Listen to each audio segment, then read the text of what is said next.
ta'ala wa barakatuh. Ngayong araw, sama-sama natin ipagdiwang ang dedikasyon at kasipagan ng ating manggagawang Bangsamoro. Maraming salamat po.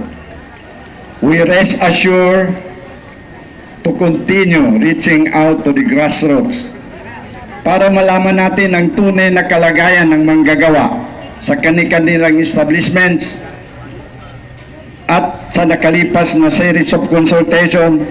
Makasa kayong magdesisyon ng board na patas at magkatarungan para magkaroon ng dissenting aumento kung kinakailangan na ngayon ay kinakalagyan ng ating ekonomiya sa bawat probinsya sa pamamagitan nitong Labor Day. Ang tema ngayon ay manggagawang Bangsamoro, kaagapay sa pagunlad, sandigan ng mas matatag na bagong Pilipinas. Workers who help build our community, support our economy, and shape the future of the Bangsamoro region. Labor Day celebration is spearheaded by the Ministry of Labor and Employment, provides not only an opportunity to recognize the contribution of our workforce, but also to reflect our shared efforts to determine fair, just labor policies, particularly through the conduct of series of public consultation on setting of minimum wage in the barn. As management representative, I wish to share you pure reflection or experience during this consultation. Una sa lahat, lubos kaming nagpapasalamat sa suporta ng ating buting Secretary, Minister Dato Mosema, 10 ng kanyang secretariat sa pangunguna ng ating Secretary of the West Board, Secretary Bailin Nanding, sa pag-organisa ng katuwang sa Field Office na Moli, sa ating katatapos ng series of public consultation.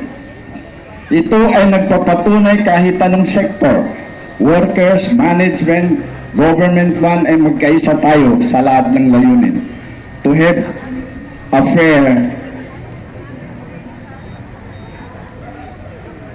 During our consultation sa iba't ibang probinsya ng BARN, ramdam namin ang tunay na panawagan ng ating manggagawa.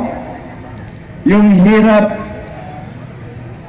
sa pagtaas ng presyo ng bilihin at ang hangarin makapagtrabaho na may dignidad.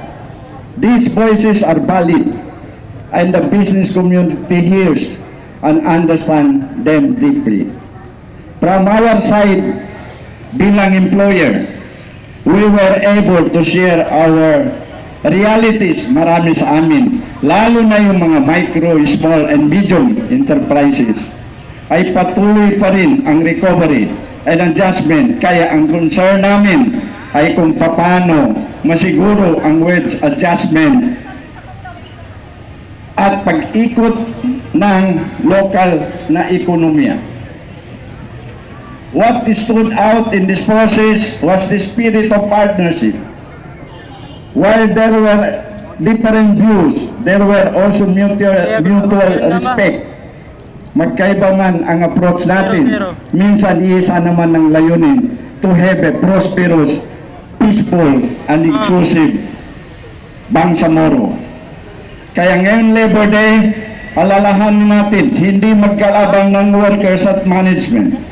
Magka-partner po tayo.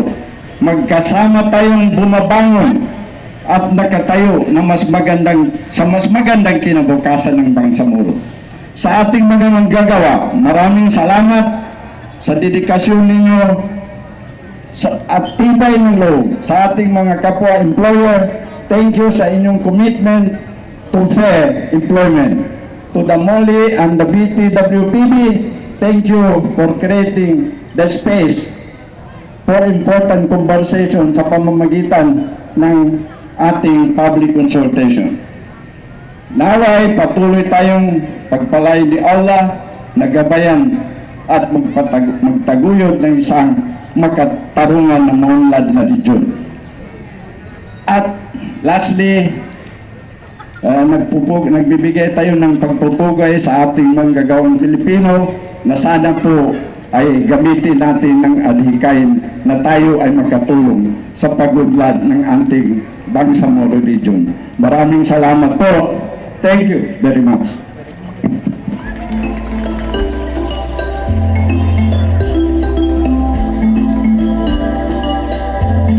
Alright, thank you very much, Sir Datu Haron Bandila, our management representative.